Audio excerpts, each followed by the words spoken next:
Hola, hola, ¿cómo va? Aquí estamos desde el recinto.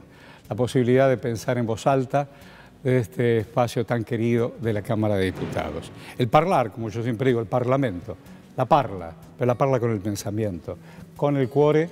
Y hoy tenemos la oportunidad de poder encontrarnos con el diputado Daniel Arroyo. Hola Daniel, muchas gracias. Un gran gusto. Qué bueno esto de Daniel, porque yo me llamo Horacio Daniel. Hoy uno de nuestros camarógrafos también es Horacio. ¿Qué cosa la pertenencia, el nombre y el apellido? ¿Arroyo papá? Arroyo, Guillermo Arroyo, mi papá. Fue uno de los primeros programadores. Él trabajaba con las computadoras, cuando las computadoras claro. era casi un departamento. Sí, claro. Necesitaban aire, además refrigeración. Claro, era toda una novedad. Le costaba explicar qué hacía porque era de los primeros, no existían todavía las PC. Había que picar las tarjetas. Estaban los perfo-verificadores, que eran estos los que picaban las tarjetas directamente. Y mi mamá docente de esas docentes. Maestra, la palabra maestra. Absolutamente. ¿Qué hace? Maestra. Y te encantaba, te No, llenaba de orgullo la vieja. Y aparte todos pasaban por casa y decían la señorita. La señorita. Y de hecho hasta hace poco, mi mamá es una persona grande hoy, le dicen gente grande que... La señorita. Le dicen la señorita. Era maravilloso porque además cuando no te salían algunas operaciones o cuentas o te salían mal la letra, hay una señorita en el barrio que cuando deja el colegio te puede ayudar. Sí. Y así fue. Esa mamá en casa también como maestra te enseñó, sí. Sí, yo... Cosas del cole, digo. Sí, no, la vida yo fui un alumno bastante aplicado. En la secundaria hice industrial y los primeros años había que hacer caligrafía. Me acuerdo mucho que las letras con caligrafía y tenía siempre a mi mamá mirándome cómo hacía. Sí. A mí, en general, bueno, me fue bien en la escuela, era de los alumnos más aplicados. Hice la primaria en un colegio parroquial cerca, todos en el barrio íbamos al mismo colegio, era el colegio del barrio. Era un colegio parroquial de una cuota bajísima, era el colegio del barrio. Después en la secundaria sí hice industrial. Era un tiempo en donde en general muchos varones hacían industrial y las mujeres hacían comercial o nacional. Yo hice industrial y me recibí de maestro mayor de obra. Ahí lo están viendo en todo el país. ¿De dónde estás contando todo eso? ¿Estás hablando del barrio? ¿De qué barrio estás hablando? Yo nací en Castelar, que es el conurbano bonaerense, Oeste. partido por oeste. El oeste, muy marcado por el tren Sarmiento que va hasta Once, viene desde Moreno hasta Once. Mi vida básicamente fue el tren. Yo estudiaba y trabajaba. Empecé a trabajar a los 15 años. Hubo un conflicto familiar en mi casa, tuve que ir a trabajar a los 15 años, empecé a trabajar de albañil, trabajaba con mi tío. ¿De albañil? Claro, mi tío. Claro, porque los chicos que estudiaban o las chicas hoy que estudian, en determinado momento de esa etapa secundaria, o sos maestro mayor de obra o estás más o menos, o cierta técnica como para arreglar un motor o resolver otro tema. Absolutamente. Bueno, ahora entiendo, y uno que te ha seguido y te observa tu compromiso comunitario, y lo traducís en la política, siempre pones mucho énfasis en el trabajo. No, claramente. ¿Te das cuenta que no es casualidad? No, a mí el trabajo me ordenó, me organizó. Yo empecé a trabajar a los 15 años de albañil mientras estudiaba en la escuela secundaria y empecé ayudando con el tema de los techos, haciendo techos. Y me quedó siempre muy impactado el invierno, qué duro es en los techos arriba. Y yo hoy, siempre en mi casa, siempre le digo a mi mujer, cuando hace frío, levanto, veo la ventana y digo, uy, los que deben estar en el techo laburando. No me digas. Sí. A mí me gusta la albañilería, la construcción. Haces cosas en casa. Hago cosas en casa, no me he dedicado. Pero pensás en aquel que sube al techo. Sí, para mí me quedó muy grabado el tema frío. que en invierno. El frío, porque yo estaba arriba, en los cuatro vientos, lo difícil que es, como a la gente le cuesta tanto. Sí. Y yo cada vez que está fresco... Pensás en los Danieles que se suben al tablón. Y veo mucho, y en general cuando veo gente que está en la construcción paro, converso. Es una tarea... ¿Sabes de qué se trata? Sí, es una tarea que mucha gente le pone vocación y me gusta. Es sacrificada, de verdad. Sacrificada. Tienes mucho el cuerpo. Dejar el cuerpo. Vamos, te voy los ladrillos. Uno, dos, sos joven. La bolsa de cemento, muy el cuerpo complejo. después registra. El cuerpo registra, bueno, de hecho yo tengo mi tío, que es el primero que me te dio la oportunidad. Trabajo, se jubiló hace un tiempo. Con el cuerpo lastimado. Y él está muy... Bueno, viste que hay una canción de Chico Buarque que habla de construcción. Un hombre que se va subiendo a la altura, primero se despide de su familia, no sabe si es la primera vez o la última vez, sube al andamio, se toma un tiempo para al menos comer algo, tomarse una callaza y de pronto el mareo y cae. Y cuando va cerrando diciendo, cayó a contramano entorpeciendo el tránsito. Esto significa que el que va y el que viene, el que está colgado, interesa relativamente. Absolutamente. Y la verdad, hay muchas tareas sacrificadas en Argentina. Yo creo que la construcción es una de las muy sacrificadas. Yo tengo que... Esta es la oportunidad de hablar un rato largo para conocer no al diputado solo o al político.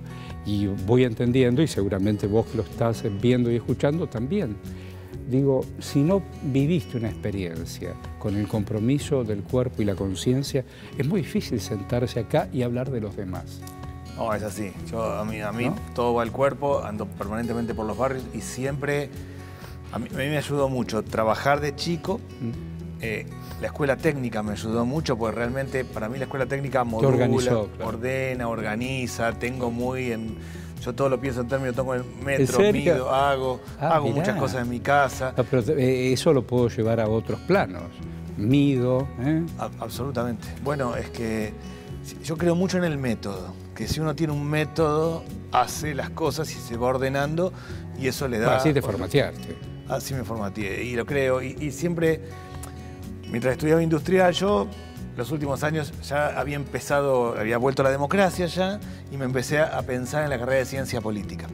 Qué bueno pero terminaba los últimos años y mientras quería seguir otra cosa en la universidad, finalmente después estudié ciencia política, pensaba que lo comercial, el nacional, les daba habilidades demasiado generales a los alumnos. Lo mío era hacer un plano, tenía contraturno, a la tarde taller, aprendí a hacer un montón de cosas. Sirve mucho. Por supuesto, cada formación tiene algo distinto, pero a mí me sirvió mucho. Pues es que a medida que vas relatando, yo soy una generación anterior a la tuya, y me acordaba del barrio. Yo fui a la bachiller, iba con el blazer, colegio público, pero con el saco azul. Un blazer es un saco azul. Los de la industrial iban con el guardapolvo gris, a la tarde a taller, con el mameluco. Exacto. Y los muchachos o muchachas iban con el guardapolvo a estudiar magisterio. Y había una generación, claro que siempre hubo quienes nos daban más pereza o menos pereza a estudiar, pero estudiamos. Pero estudiamos. No, y además, en mi casa siempre estaba el tema de estudiar, hay que estudiar. Yo eso lo metí mucho en la cabeza. ¿Usted estudia o trabaja? No es decir, ¿qué hace de su vida? ¿Estudia o trabaja? No, y yo cuando voy a un barrio, lo primero que hago le pregunto, ¿qué estás haciendo? ¿Estás estudiando? ¿Qué estás haciendo? Claro. ¿Cómo te va? ¿Cómo va? Yo creo mucho en el estudio. El estudio abre cabeza, da oportunidades, uno se concentra. Después puede ser bueno o malo en matemática o en lengua, pero el hecho de estar sentado, tener horarios, cumplir, va organizando la cabeza. Eso después sirve para tener pareja, para andar por la vida, para lo que fuera. Cuando estudiaste ciencias políticas, más allá de todo lo que uno abreva en hombres y mujeres que pensaron la comunidad organizada desde la política, porque en realidad es eso. ¿Qué te llamó la atención? ¿Dónde hiciste pie? Yo estudié ciencia política y trabajaba en una compañía de seguros. Trabajaba durante todo el día en la compañía de seguros, a la noche estudiaba ciencia política, me tomaba el tren Sarmiento a la mañana temprano y me tomaba el de 11:40, en 11 a las 23:40. Siempre. Sí, era así, era el horario. ¿Te daba bien los horarios? Me daban bien los horarios. ¿Pero llegabas a casa a qué hora? Y llegaba a mi casa a 12:30. ¿Cenar? Mi mamá me guardaba arriba de la estufa la comida para que se mantuviera caliente. No había microondas en ese tiempo, o sea, estaba calentita. ¿Qué cosa comía, la mamá? Dormía, me levantaba la mañana siguiente. Lo tenía como muy instalado el mecanismo de trabajo y de estudio.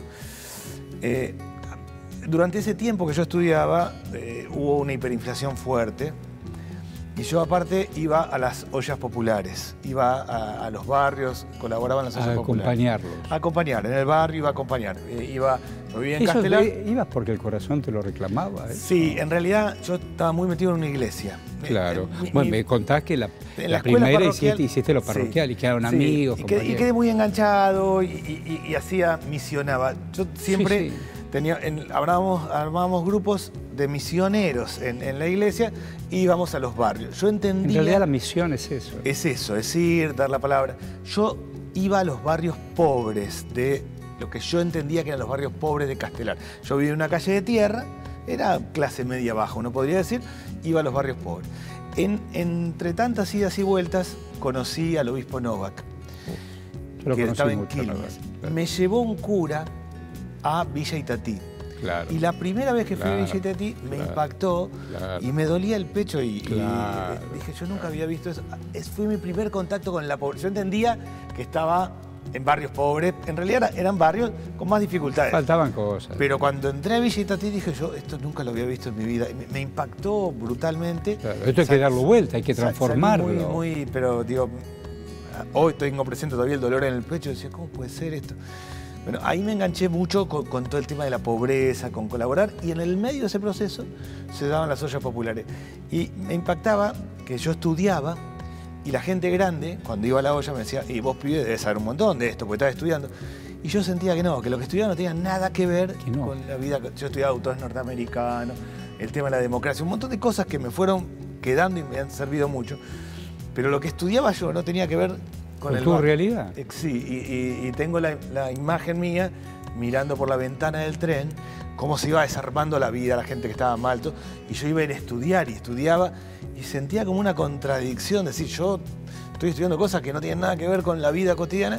Con el tiempo después desarrollé teorías a la Argentina, pero en ese tiempo yo sentía eso, que tenía la cabeza partida, que estudiaba ciencia política, pero que no me estaba ayudando mucho a la diaria, y en la diaria era dolor y mucha gente pasándolo mal. Estoy hablando de una hiperinflación donde realmente se comía lo que se carneaba ¿Qué en el cosa barrio? hablas de Novak? Y qué bueno traerlo aquí a la memoria. Toda la gente de la pastoral social y hombres como Novak, de Nevares, Gesaine, que la vieron venir en la época más oscura de la Argentina, que fue la dictadura, porque esa dictadura, en realidad el gran acuerdo, hoy estamos viviendo fondo, deuda, qué sé yo, era el mundo financiero, no al mundo del trabajo, no al mundo a desindustrializar la Argentina. Absolutamente. Entonces, esos hombres que asistían a los desposeídos y desposeídas, también nos alertaban, así como te alertaron a vos. No, bueno, alertaron, le pusieron el pecho. ¿Cómo? En la época oscura de verdad. ¿Cómo? Trabajaban, planteaban permanentemente, denunciaban la pobreza, la desindustrialización, la represión. Por eso de Nevares, yo todo eso no lo entendí. Yo era muy chico. Bufano. Yo era muy chico en ese tiempo, o sea, no lo pero entendía. Después hoy lo valorás. Absolutamente. Entendía más la parte de la pobreza, no entendía tanto qué es lo ¿Cómo que pasaba. llegaron hasta acá? Sí, y realmente a mí mi vida de chico estuvo muy asociada a la iglesia, al estudio, al trabajo y a andar por los barrios. Y de hecho, cuando terminé la primaria quería ir a un seminario. Ah, ¿y qué te pasó ahí? El cura estuvo bien, me dijo, no, mira, hay que tener secundaria. Estudié la secundaria, como diciendo, no te apresures, espera un poquito. El propio cura, después me desenganché. Después la vida. Después la vida, pero yo estaba como muy metido en eso. Como el mensaje también es mucho más grande, en este sentido. Claro que si por ahí la devoción o tus convicciones más profundas, pero si yo puedo seguir aquí y me enamoré, por ahí vamos y lo hacemos juntos. Absolutamente. Con la compañera. Absolutamente. De hecho, bueno, mi mujer estudiaba en la misma parroquia, nos conocemos de chico, hace más de 30 años que estamos casados, pero a mí me formateó mucho la iglesia, me formateó mucho lo social. ¿Y cuándo llega la política vos? Empiezo a estudiar todo, en realidad todo es política, sí, pero ¿cuándo llega a militar, a trabajar en política? Más o menos, empiezo a estudiar ciencia política. Mientras estudiaba ciencia política, empiezo a engancharme con la participación universitaria. Era un tiempo que el peronismo estaba muy dejado de lado. Estás hablando cuando Franja Morada. Exactamente. Era más fuerte en las universidades. Éramos como los marginales. El radicalismo ganaba permanentemente. En realidad ganó. Y de hecho la mayoría de los pibes eran radicales. La corriente más joven del radicalismo. Era la corriente más joven, era una corriente De Renovación y Cambio. Sí, yo era, por el lado del peronismo, era muy crítico de Alfonsín. Vos. Claro, de los que decían, en su momento Alan García había dejado de pagar la deuda externa. Alan García fue el presidente del Perú que le dijo un corte de manga, las vueltas de la vida. Después vamos a contar cómo terminó Alan García más allá de suicidado.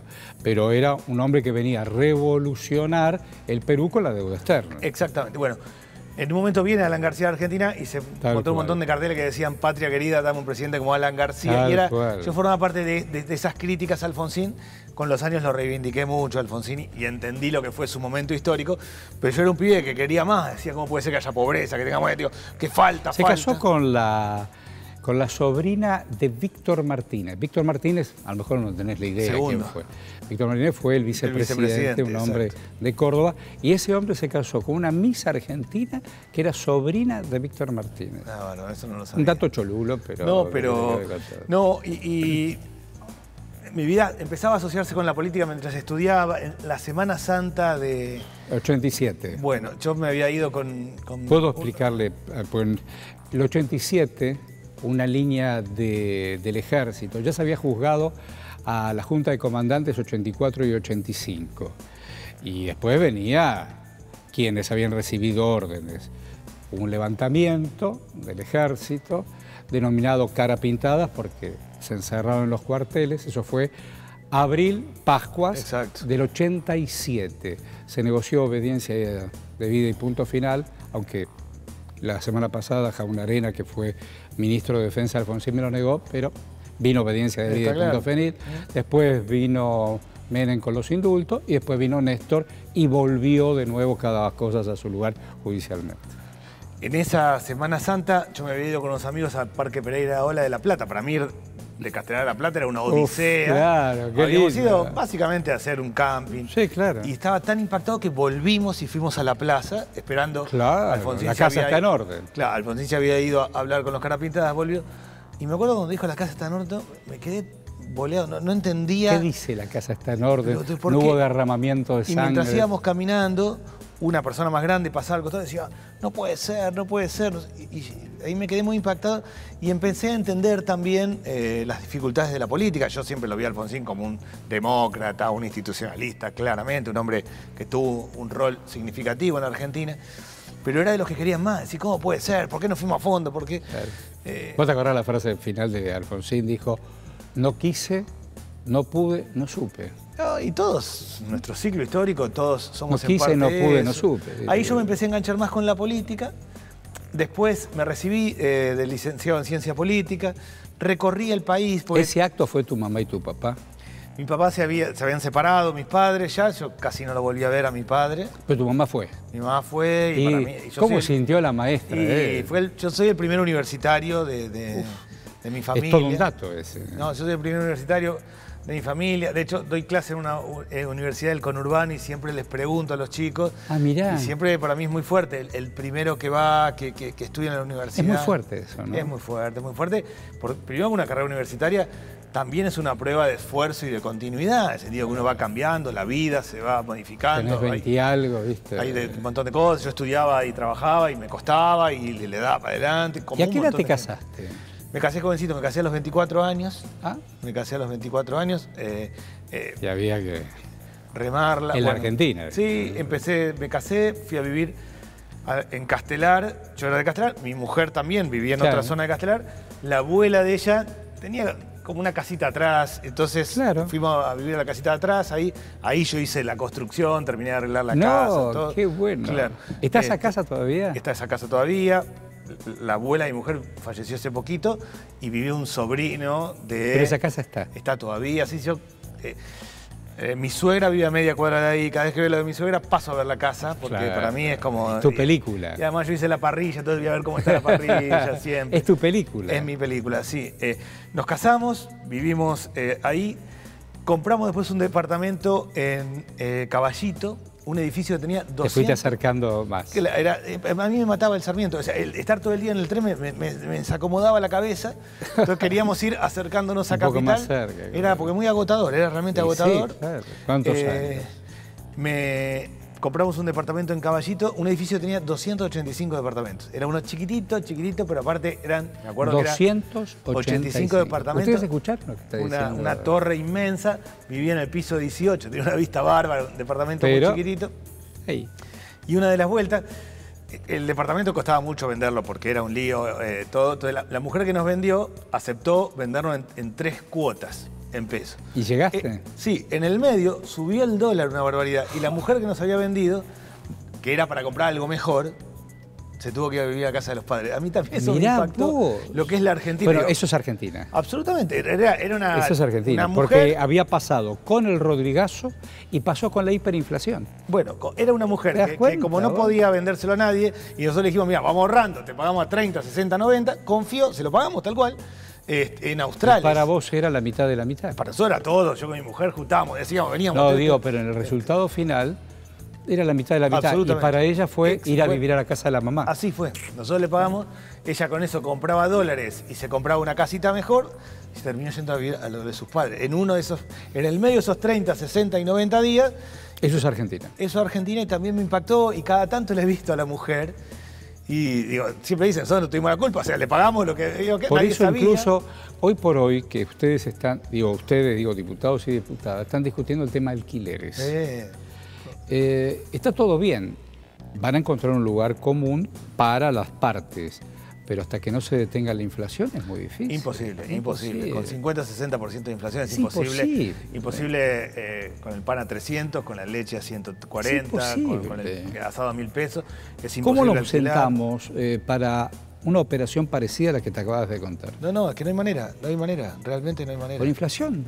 Si trabajo, gane más o gane menos, cuando terminemos el pacto, yo no voy a llegar. No, y a vos no te sirve tampoco esa plata. A mí en ese departamento me impactó lo que es el contexto, porque era una persona que se había comprado un departamentito chiquitito, que es el que le compramos nosotros, que había tenido un ahorrito y que con eso iba a pasar uno mejor. Era la lógica de la movilidad social y en el medio le vino una devaluación y terminó de sacar lo que era para mejor, terminó de eso fue la IPE, después vino el 1 a 1. Tuvimos varias idas y vueltas, con el 1 a 1 yo después, fui cambiando de departamento. Vinieron los hijos. Vinieron los hijos, me fui a vivir a Olivos, que es donde vivo ahora. Compramos una casa que tenía un muy lindo terreno, pero que no se podía construir arriba porque le faltaban las columnas. Entonces fuimos construyendo, vivíamos en la mitad de la casa, hacíamos una parte, en la otra mitad otra. Tuvimos varios años construyendo con los chicos. Ahí tus conocimientos funcionaron. Sí, pero también es la experiencia mía que vivir en medio de la construcción es muy difícil. Es muy difícil. Éramos jóvenes, ¿no? Los chicos eran chicos, no lo haría más. ¿Cuántos años tenés hoy? Yo tengo 55 hoy. Muy bien. Mi hija tenía 5 años, mi hijo tenía 1, pero uno hace lo que puede, pero el que puede no construir viviendo, se lo recomiendo porque es dificilísimo, es durísimo. Nos quemaba la cabeza y me acuerdo que había un comentario, porque hablábamos con otro que decían, los que no se divorcian en el medio de la construcción van a vivir permanentemente juntos porque es muy tensionante vivir en el medio de escombros, pero años y años. Yo viví casi 6 años de construcción. Hablando de construir, ¿vos llegaste a la Cámara de Diputados para construir? Sí. Yo quiero mucho este lugar. Yo fui diputado del 2017 al 2019. Ahí renuncié para ser ministro de Desarrollo Social y ahora soy diputado desde el 10 de diciembre. Sí, yo creo... ¿Pero crees en la construcción? Creo en la construcción, creo en la interacción y por eso en todos los proyectos de ley que presento busco también consenso de diputados de otros bloques. Creo mucho en las cosas duraderas y por eso busco hacer proyectos de ley que tengan un fondo presupuestario y que se sostengan en el tiempo, no que sea una cosita pan para hoy, hambre para mañana. Creo en eso. ¿Y eso lo pensás en soledad o lo pensás con algún compañero o compañera? Lo pienso. Primero tengo un equipo de trabajo, de mucha gente que trabaja conmigo, que realmente hace mucho y tiene mucha experiencia. Escucho mucho a otros. Yo aprendí, como nosotros realmente no teníamos plata y compramos lo que podían, terminé aprendiendo que muchas cosas uno tiene que comprar algo bueno porque si no se le rompen enseguida. Y eso lo traslado a la idea de lo duradero, que no sirve hacer algo más o menos. Digo, si a uno no le queda otra, lo hace, pero en términos generales... hay que hacer cosas duraderas. Y la tarea del legislador es legislar para los próximos 10 o 15 años. Para ahora ya, digo, la ley de alquileres tiene que resolver el problema ¿Vos ahora. tuviste la posibilidad, de podemos hablar después en el próximo bloque, ahí nos queda un par de minutos? Digo, entrar a este recinto es de todos, es cierto, es de la Cámara de Diputados de la Nación, cada uno es lo que se siente o se sienta representa a alguien, pero entrar por primera vez como diputado, más allá del juramento, y sentarte debe ser una emoción. Es fuerte. Que te abran la puerta del despacho, no porque alguien te la abre, pero que dice, bueno, acá de Arroyo va a ser su lugar de trabajo. La puerta del ministro. ¿Sí? Cerraste, te quedas solo y atrás está toda la responsabilidad, ¿no? Digo, sí, en realidad ahí, bueno, yo he tenido cargos de responsabilidad como ministro, como diputado.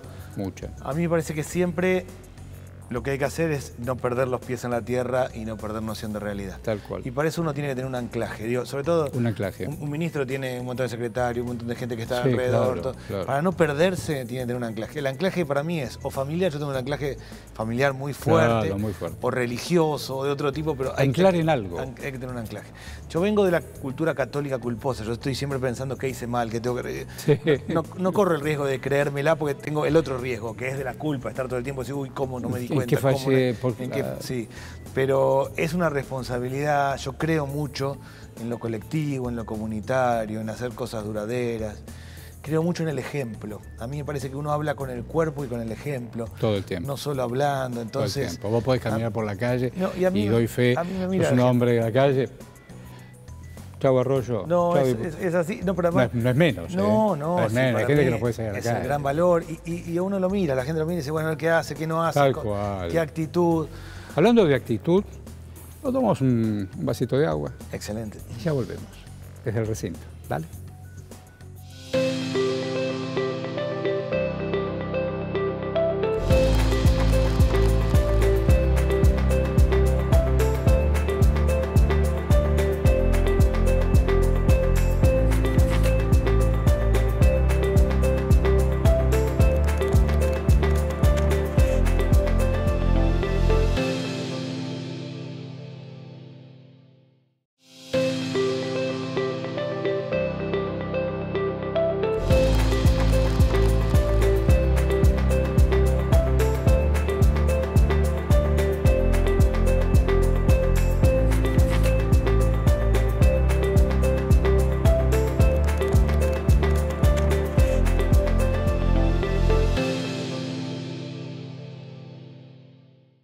Y aquí estamos en el reencuentro desde el recinto de la Cámara de Diputados. Hoy, y le decimos gracias al diputado Daniel Arroyo, estamos escuchando atentamente no solo su biografía, que si vos ves en espejo, tal vez la de millones de hombres y mujeres que tienen un sueño. Lo decía el amigo Martin Luther King. Yo era un pastor en un mundo donde en ese país, más allá de su negritud y su afrodescendencia, sentía que tenía un sueño. ¿Y cuál es tu sueño? Mi sueño es terminar con la pobreza. Sueño lejano y difícil porque la situación está muy crítica, pero... en un mundo muy desigual. Sí. Levanto un poco la vista y me voy más allá de la Argentina. Sí, absolutamente. Una América desigual, sí, y ahora con la guerra, yo veía a los refugiados, uno que ha tenido, qué sé yo, comillas de oportunidad, la que duele, corresponsal de guerra, esto, lo otro. Y una de las cosas que a mí siempre más me impacta, más allá de una casa destruida y la muerte o el herido, son los refugiados, el que agarra cualquier cosa y se va. Y sobre todo los pibes que quedan huérfanos y se suben. Es decir, hay un mundo desigual. No, y hay situaciones muy críticas. A mí dos cosas que siempre me han marcado. Yo participé mucho en inundaciones, después que hubo una inundación, en tareas de apoyo social. Uf. Y la persona... No queda nada. No queda nada. Nunca he visto miradas tan perdidas. Tengo la mirada de un hombre en Entre Ríos mirando para abajo, contestando. Estaba desolado. Desolado. Y la sensación que yo tenía... Despojado y desolado. No tiene pasado ni futuro, no tiene pasado, no tiene se nada le fue, más. no tiene futuro. La gente se desespera en las inundaciones para buscar las fotos y uno dice, no, pará, agarra otra cosa, la foto porque me agarro de algún lado. Y a mí, yo nunca estuve en la guerra, pero lo más cercano que veo al se terminó todo es una inundación. Y también la gente que vive en la calle, ¿no? Mi corazón no lo tolera. No, de más joven yo participaba de los equipos que estaban en la calle. Es tremendo porque las manos, la cara... Nadie elige vivir en la calle. No, claramente no, pero además se pierde noción de tiempo, de espacio. El tiempo y espacio. Parado, es tremendo. Lo peor es el no lugar, no está en ningún lugar. Yo las dos cosas las voy a decir. El que se inundó y se tuvo que ir a un centro evacuado, está en un no lugar, se le terminó todo. ¿Dónde estoy? No puede más. ¿De quién es? No puede Digo, más. vos, después del 2001, empezaste a trabajar en desarrollo social. Sí. Y de ese ministerio había que asistir el incendio y la inundación del 2001. Exacto. Inundación e incendio social. Sí, sí. ¿Por dónde empezaron? Yo ahí fui con la idea de que el problema de la pobreza era de falta de plata. O sea, que había muchos problemas, pero que no alcanzaba la plata. Entonces ahí puse en marcha un programa llamado Plan Manos a la Obra. Ahí. Que era, claro, el tema de emprendimientos productivos, máquinas y herramientas para trabajar. Y lo que existía antes, que era el plan Jefes y Jefas de Hogar, lo transformamos en un plan de empleo, en un plan de asistencia a la familia. Eso fue bisagra. Yo tenía la idea de que la pobreza era un tema de ingresos. O sea, la pobreza es un tema de... ¿Te equivocaste ahí? No. No, era por ahí. O sea, por ahí. Yo siempre creo que las cosas tienen múltiples caras, pero que hay una que es más fuerte. O sea, la pobreza es un tema de vivienda, es un tema de educación, es un tema de trabajo, pero es un tema de ingresos. Bueno, si uno ataca lo principal, acomoda el resto. Claro. Yo fui con esa idea y la verdad que lo hicimos bien y mejoró todo el tiempo de la situación. Muy bien. Y hoy creo lo mismo, lamentablemente, en el sentido Pero digo, en estas paradojas, no solo electorales, la Argentina, como ese tren, la ventana de ese tren que vos recorrías desde tu casa a hacer algo, tiene múltiples imágenes. Vos volviste a ese ministerio. Y más allá de las gestiones, partidarias o no partidarias, la Argentina no fue mejor. Digo, socialmente y económicamente. No, y de hecho, yo mientras estudiaba ciencia política, sí, me quedaron tres cosas. La restricción externa, la falta de dólares. La restricción externa. La inflación. La inflación. Y la crisis de representación, el desenganche de de la crisis sociedad con la de política. representación. Bueno, esos son los problemas de hoy de la Argentina. Nadie representa. Yo me estudié en los 90, tenemos falta de dólares, está quebrada Los 90 era para eso. Eso, está quebrada la relación entre la sociedad y la política y tenemos 60% de inflación. Hay una sensación de que no hemos podido resolver las cosas, claramente no hemos podido resolver las cosas. La Argentina es una sociedad de gente sana, que labura, le pone el cuerpo, se levanta a la mañana, la pelea. Yo vengo de familia, mi familia en esencia son gastronómicos, se laburan de mozos, laburan en la gastronomía o de construcción. Es eso. Gente que labura, pero toda la vida. Todo el barrio donde yo nací, todos los pibes laburan una cosa. Bajaron del barco y fueron a hacer eso. Todos han laburado y la sensación de que cuesta todo tanto y que hay que arrancar otra vez. Bueno, espero que esta vez podamos resolverlo, pero a mí me realmente pasa eso, es volver a empezar. Pero hay que animarse a hacer cambios profundos. Yo quiero contagiar entusiasmo, digo, no solamente en lo más próximo, en hijos, nietos, sobrinos, amigos.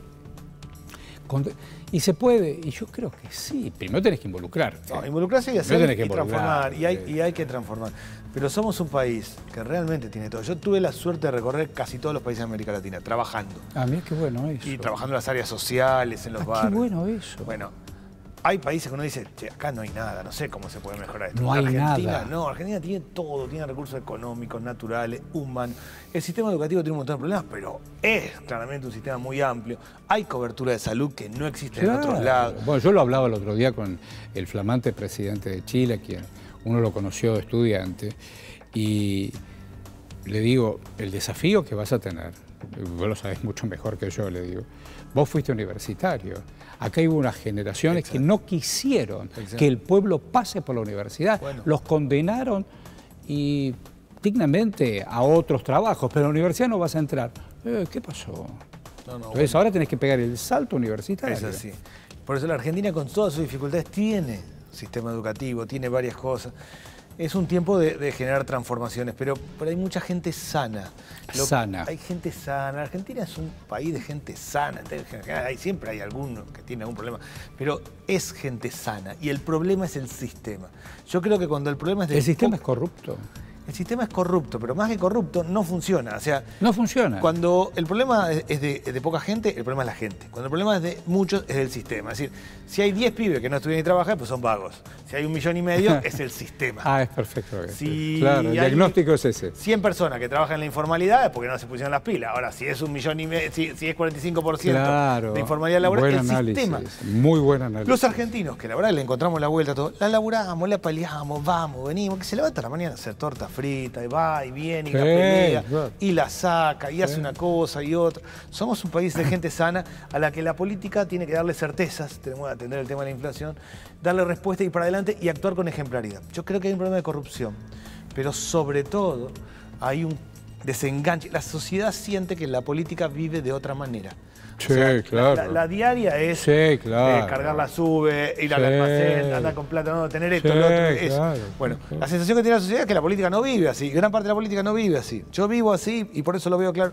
Y después que las peleas son sobre otros temas y no sobre la vida cotidiana. Vos mencionaste recién una palabra en el diálogo, que es la palabra ejemplo. Yo puedo pensar de menos a más. Es decir, pienso en mi infancia, pienso en el mundo de los abuelos, de los viejos, de los tíos. Todos trabajaban. Había algún perezoso, pero todos trabajaban. Yo comía en mi casa. Y yo fui caminando, y estudié y trabajé, y seguí comiendo en mi casa. Y en el medio vi que incluso pares, década del 90, se quedaron en el camino, incluso en mi oficio. ¿Cómo? ¿Qué pasó? ¿Y qué? Y no, cerró. ¿Y esto? ¿Y qué pasó? Bueno, hoy me acabo de enterar que una radio importante acaba de cerrar porque no pagaban el alquiler. Y ves que hay 20 personas en la calle. Digo, en una dinámica social que no avanza. Pero yo no quiero ser pesimista, me resisto a ser pesimista. Tengo casi 70 pirulos y no quiero ser pesimista. Yo soy optimista sobre el futuro. Creo que tengo que hacer un cambio profundo de verdad. Bueno, pero también acá tenés pares que no piensan como vos, incluso no lo piensan como yo. Dicen, bueno, el Estado es gigante, con la mitad vamos para adelante. ¿Y qué haces con la otra mitad? Que son seres humanos, no edificios, porque acá trabajan 100 personas. ¿Qué haces con los...? No, pero además hay que entender que hemos bajado los parámetros. Yo cuando tomaba el tren, siempre llegaba 5 minutos antes para comprar el diario. Y mi cabeza lo que decía es, si yo alguna vez no me alcanza para comprar el diario, ahí soy pobre. Mi cabeza era, comer, yo voy a comer, me tiene que sobrar para comprar el diario. Ese era mi parámetro. Yo compraba el diario, iba leyendo el diario en el medio del tren, acurrucado, como podía. Y siempre pensaba, el día que no pueda comprar el diario, ese es el quiebre. Y hubo, me acuerdo, en el medio de una hiperinflación, una semana que no podía comprar el diario, en la última semana del mes. ¿Y dónde estoy parado? Claro, se desacomodó todo. O sea, pero no era la comida lo mío. Era la moneda para el... Para mí era esa la referencia. Bueno, hoy es la comida para mucha gente. Hoy es la comida para mucha gente y entonces hemos bajado. Hoy es y qué calidad de comida. Y es comer fideo, harina y arroz. Lo que me decía, pues te diste cuenta que obesos que están y obesas. No, pero así, le digo, momento, y no era un ataque de bullying, como llaman ahora. Comer lo que se puede y lo que hay, no es, cuando se llama, los días yo discutía con alguien, que no, la tarjeta alimentar, momentito, alimentar, que no es lo mismo que comer. No, está claro. Lo nutricional no es lo mismo que yo llene mi ansiedad y mi... No, y además una cosa somos nosotros y otra cosa un chico más chico. Un chico que nosotros podremos comer mal ahora, pero el que come mal de chico se desacomoda. No juegas a la pelota, ¿eh? No juega a la pelota. Juega pelota en el barrio, no juega a la pelota, no atiende, en la escuela está mirando perdido. ¿Qué te pasa, perdido, Juancito? Y no está sé, mirando estoy perdido. en otro lado. Bueno, es así. Yo en muchas no tenés escuelas, nutrientes. Nosotros organizamos en su momento con muchas escuelas que se dio el desayuno primero. Siempre las escuelas, la lógica era empezamos dando clase y a mitad de mañana paramos, que tenía sentido. Dáselo primero. Ahora, digo, cuando alguien viene flojito, dale fuerte. ¿Cuántos millones de personas le pedían a ese desarrollo social que vos tuviste y hoy le toca otra responsabilidad a otro funcionario, a un hombre que tiene también la responsabilidad de una intendencia, o tuvo, y sabe de qué se trata el territorio, pero cuántas millones de personas vos llegabas ahí, me tengo que ocupar? Y yo llegué a tener 11 millones de personas con asistencia alimentaria. En el medio de la yo fui el ministro de la pandemia. Era una situación muy crítica, realmente. 11 millones. ¿Ustedes escuchan lo que está diciendo Arroyo? Nosotros llegamos, en 15 días pasamos de 8 millones a 11 millones de personas que recibían asistencia alimentaria. Estaba en situación muy crítica. Pensar en 11 millones de raciones. A ver muy si crítica, muy compleja. Se paró toda la actividad económica. Claro, en el momento estamos hablando de la pandemia. En el medio de la pandemia. Se extendieron los comedores, los merenderos, las ollas. Sostuvimos una situación, yo hablaba con varios, cada vez que veía que había explotado un conflicto en Chile, en Ecuador, en Perú, hablaba con el ministro, trataba de entender que fue muy finito estuvimos. ¿Y lo atajaste? Sí, no solo yo, sino las iglesias, las organizaciones sociales, todos, pero fue... No dormía realmente. ¿Hubo una Argentina solidaria? Hay una Argentina solidaria, claramente. Claramente. En la pandemia fue el que estaba en el club de barrio que decidió poner una olla adelante. Real, el club de barrio estaba pensando ante eso, en el fútbol, en el básquet. Tal cual. Es el que le puso el cuerpo. La cantidad de gente que me llamaba decía, mirá, podemos hacer esto. El sector privado, colaboró, el sector privado puso donaciones. Puso lo que tenía que poner. Absolutamente. Digo, fue un contexto muy difícil.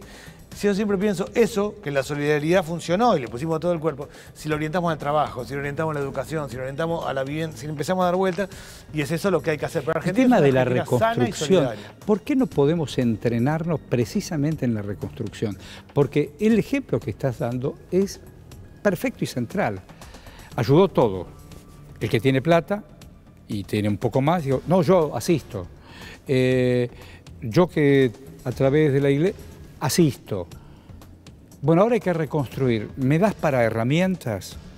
¿Me das ese espacio para que puedan vivir y construimos un espacio en común? Y ahí cada uno dice, no, vete, quiere vivir, seguir viviendo. No, bueno, pero ahí es donde el ejemplo y la política tienen que marcar líneas claras y es lo que tenemos que hacer. ¿Se debate eso acá? Se debate. Hay gente interesante en la Cámara en general, hay gente interesante, gente que se puede conversar. Hay miradas distintas. Pero hay mucha gente interesante en la Cámara. Se está demorando el tema de las comisiones. Se demoró, una pena. Hay 3 comisiones conformadas. La de presupuesto, porque se atendió. Que son los más urgentes. Presupuesto, finanzas. La que se debatió con el tema del Fondo Monetario. Claro, y legislación general, que es, yo estoy en esa, que es la de la ley, está tratando la ley de alquileres. Pero tenemos que armar las 46 comisiones y empezar a tratar rápidamente los proyectos. Ah, porque estamos ahí nomás, falta. ¿Y te hiciste de amigos? Tengo muchos amigos, sí. Amigos nuevos, digo, que a lo mejor no conocías. Sí. Yo, en general, sí. A mí me gusta mucho escuchar, intercambiar, y de varios partidos políticos, sí. ¿Y amigos de la infancia tenés todavía? Tengo un amigo de la infancia que falleció el día que cumplió 40 años, eso fue muy impactante para mí. ¿Jovencito? Sí, cumplió 40 años. ¿Y se quedó ahí? Un asalto, iba en una moto. No, sí, un asalto. ¿Y perdió ahí? Sí, también eso me impactó porque era un muchacho que era docente. ¿De quién estamos hablando? Se llamaba Rubesa. Rubesa. Era un compañero mío de la secundaria. Él era docente, entonces siempre a los pibes le decían, dale, ponete las pilas. Tenía mucho contacto con los pibes así y él daba clases en lugares que eran muy marginales y se llevaba muy bien con los pibes. Iba andando con una moto. Él arriba de una moto, un muchacho que había generado un asalto y lo estaban corriendo, estaba escapándose de un asalto, no me digas. Lo cruzó y lo quiso charlar, decir, no, pero tenés que estudiar vos. Y bueno, ahí terminó. Y perdió. Sí, y perdió ahí. El día que cumplió 40 años. Decime, un familiar querido tuyo, el tío que te dio la mano en la construcción. Sí, yo tengo como muchos. ¿Abuela tuviste? Sí, ¿La conociste? Sí, no, mi abuela de hecho falleció en el 2005, sí, grande. A mí me crió, mi mamá era docente, esa era... ¿Y te crió la abuela? Sí. Y tengo la ¿Preparaba imagen. cosas ricas la abuela? Sí, era... nunca nos faltaba plata ni sobraba, era el tiempo que los lunes se comía tal cosa, los martes tal cosa. Sí, claro, en todas casas. En mi casa un día se comía puchero, otro día se comía... Un poco, cuando empezaron a mejorar las cosas, el domingo era una gaseosa, que para nosotros era como un gran regalo. logro directamente. Sí. Y el sábado parroquia. Yo iba todos los días a la parroquia. ¿Todos los días? Porque había actividades deportivas, o sea, no es que iba a misa todos los días. Claro, ibas a jugar a pelota. Estábamos todo el día en la parroquia. ¿Un cura inolvidable? Y un cura, Juan José, se llama Juan José Sensic, todavía vive, Qué bueno. de Castelar. ¿Y qué te enseñó Era muy ese hincha de cura? Boca, el tipo estaba todo el día con la camiseta de Boca. ¿En serio? Sí, porque entonces jugaba al fútbol con nosotros, era muy hincha de Boca. Un tipo sano. Tenía vivía en un cuartito, en la iglesia, en un cuartito así. Tenía un Renault 4 que entraba a la cama. Tenía un Renault 4 que estábamos siempre empujándolo. Tipo sano, pero austero, nada. Me Una vez impactó más a mí. el ejemplo, una vez más el A él ejemplo. después lo llevaron a otra iglesia y vino otro que se hizo una casa.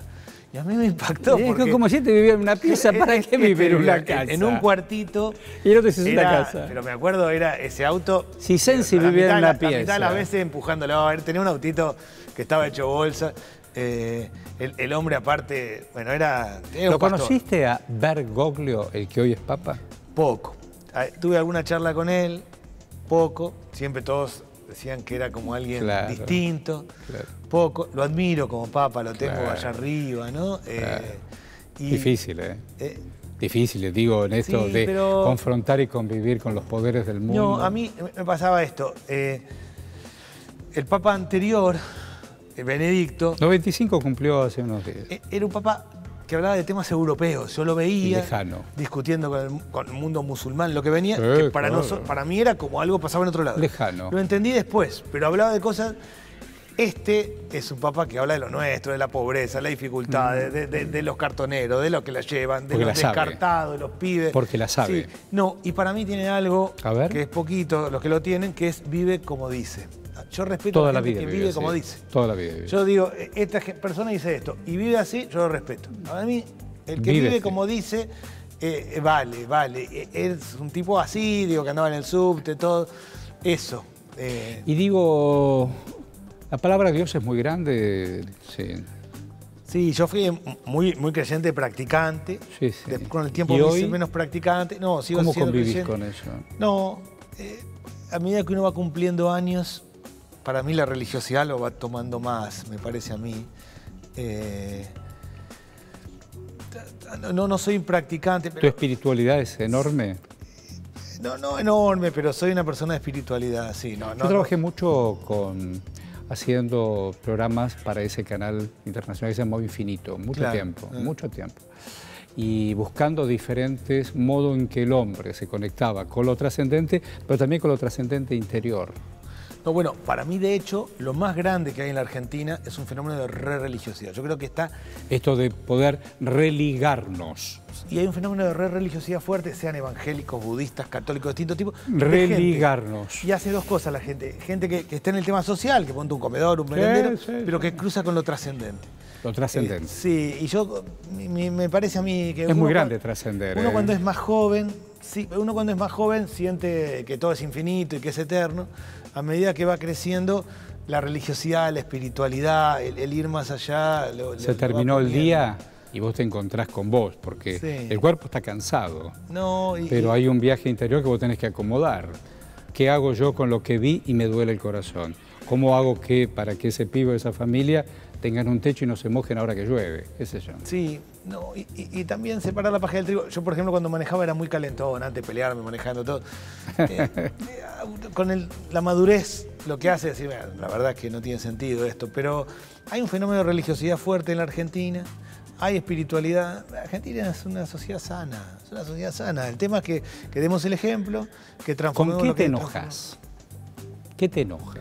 Más allá de la desigualdad y lo que duele. No, el no cumplimiento de la palabra. A mí, no cumplir la palabra. Yo soy como muy hincha con el tema de los horarios, por ejemplo. Entonces, me pongo mal... Pero no cumplir la palabra. Claro, por eso digo, quedamos en tal cosa, tal otra, ¿no? Quedamos en tal cosa, ¿y por qué no la cumplís? Sí, claro. Y soy como demasiado rígido.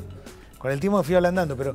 Por ejemplo, en mi casa cuando hacía asado los fines de semana y mis hijos venían a cualquier hora, me ponía loco y terminaba haciendo un drama el almuerzo familiar hasta que entendí ¿por qué no llega? ¿Y por qué me quedo dormido? Volví tarde de la cancha. Claro, pero para mí era como el tema de la palabra, quedamos en tal cosa. ¿Cómo te imaginás mucho más tiempo? Te deseo lo mejor, pero ¿cómo te imaginás casi al final? A mí me gusta mucho el mar.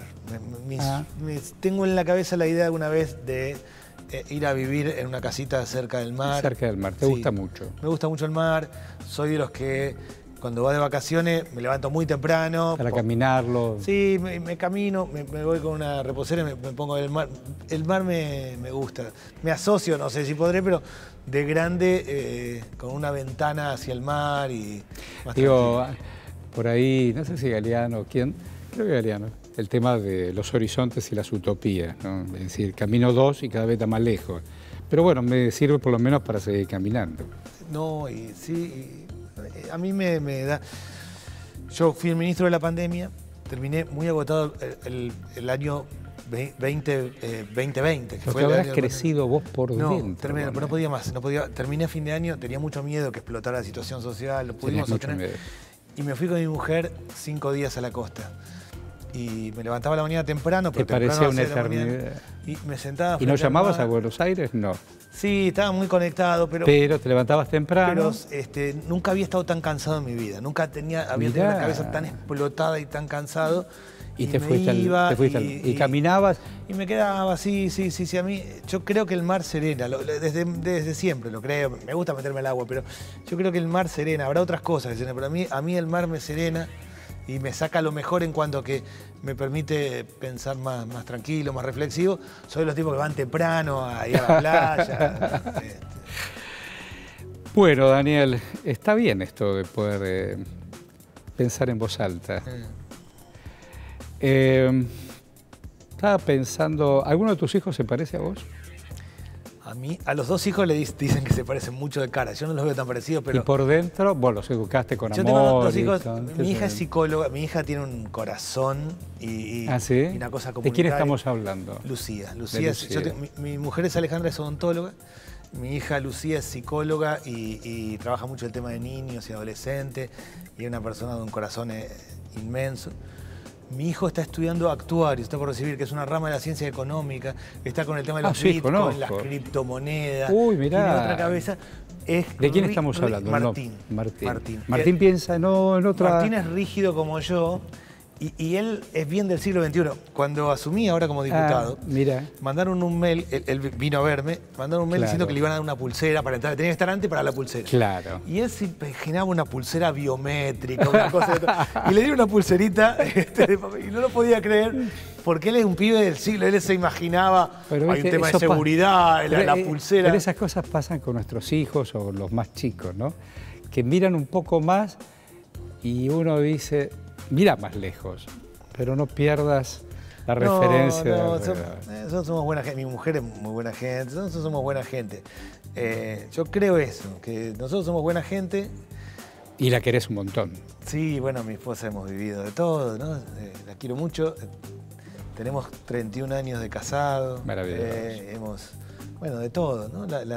Qué cosa ser compañero en la vida. Sí, siempre creo que uno no es la misma persona a medida que avanza. Claro.